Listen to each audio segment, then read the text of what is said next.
Hello, girls and boys. I'm so glad you could join me today for another Bible story time.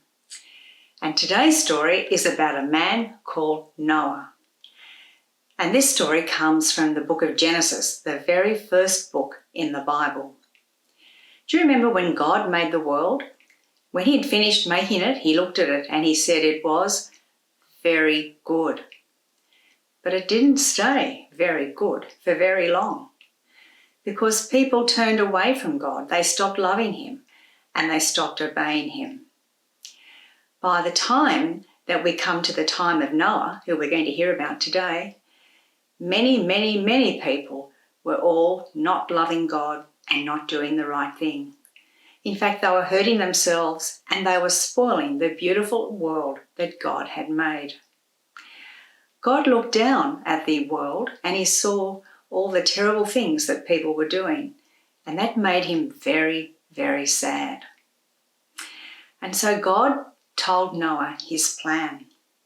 And God's plan was that he was going to send a lot of water, a flood, to cover the whole earth, to help to wash it clean, so the earth could have a brand new start. And God told Noah to do something that was very special. He told Noah that Noah was to make a big boat called an ark. And God told Noah how big this boat was to be and how Noah was to build it. I want you to pretend to get a saw in your hand. Let's pretend to saw some wood. And now put your saw down and pick up a pretend hammer. Let's pretend to bang that hammer. And bang with the hammer, I should say, as we push the nails into it so it can help to form the sides of this new boat.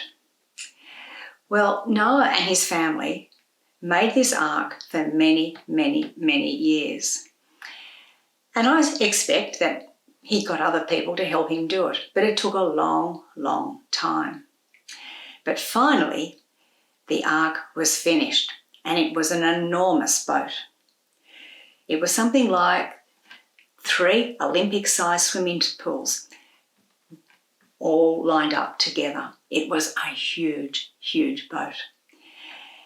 And it had one door that went into it, and it also had a window that went round the top of it. Maybe that was to help let the light in and to let in some fresh air. When the ark was finished, God said to Noah that there was going to be 1 week before the waters all came. And just at that point, God did something else that was very special. God sent to Noah all the animals that were to go on the ark. And so all these animals came. There would have been a boy and a girl member of the cat family, a boy and a girl member of the dog family.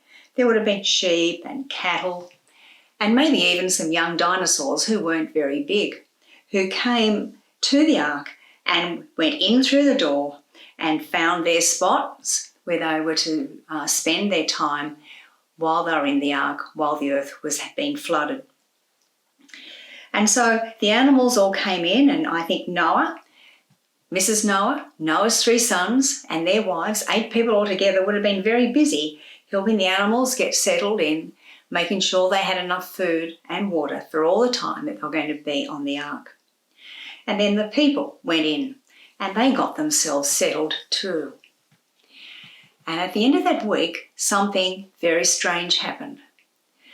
The people inside would have heard a great big thud. And that's because God shut the door. He shut the door from the outside. And so the people who were inside the ark knew that they were safe. And then it happened. All the ground started to get cracks in it, and the water that was underneath the ground spurted out and spurted up out of the ground. And then the rain started to fall. Lots and lots of rain. And so the water covering the earth got deeper and deeper. And soon all the hills and mountains were covered, and the ark was floating on top of the water. All the people inside the ark and all the animals inside the ark were kept safe. And that happened because Noah loved God and obeyed him. Noah did what God asked him to. And so he was kept safe inside that ark while the floods covered the earth. And boys and girls, we too can love God, and we too can live the way that he wants us to as well, just like Mr. Noah. Next week, we're going to hear more about Mr. Noah, and I hope you can join me next week when we do that. Until next week, though, I hope you have a good week. Goodbye for now.